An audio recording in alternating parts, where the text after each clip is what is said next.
All right, we have some news just coming in. BJP Women's Wing protest in Delhi as we speak.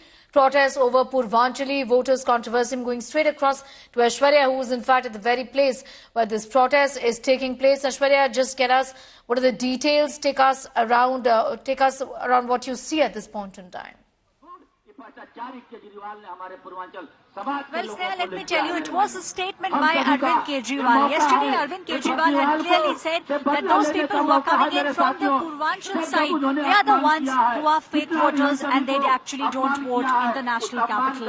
Now, with regards to this, we are seeing people who actually are from the Purvanchal. The Purvanchali is now making sure that they have come out in large numbers, the women particularly coming out in large numbers, and the women are now saying that they want Arvind Kejriwal to be shunned out of the national capital. Now let me tell you, Sneha, why the Purvanchalis are so important. See, there are 7 MPs from Delhi and the only one who was able to retain his ticket was Manoj Tiwari, because that's the kind of clout that the Purvanchalis have when we speak about the national capital. And what you are seeing behind me is a testimony of the fact that what Arvind Kejriwal has said about the Purvanchalis, the BJP now trying to make sure that they mobilize all the Purvanchalis in the national capital, a solid vote bank.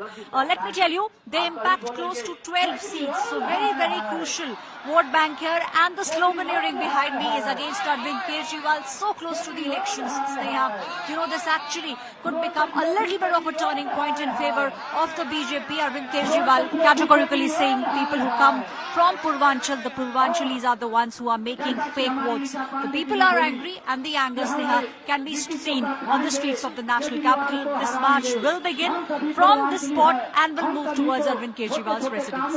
All right, I'm going to leave it at that for the moment. Aishwarya getting us those details as far as the protest by the Bharatiya Janata Party over that controversial statement of Arvind Kejriwal there is concerned.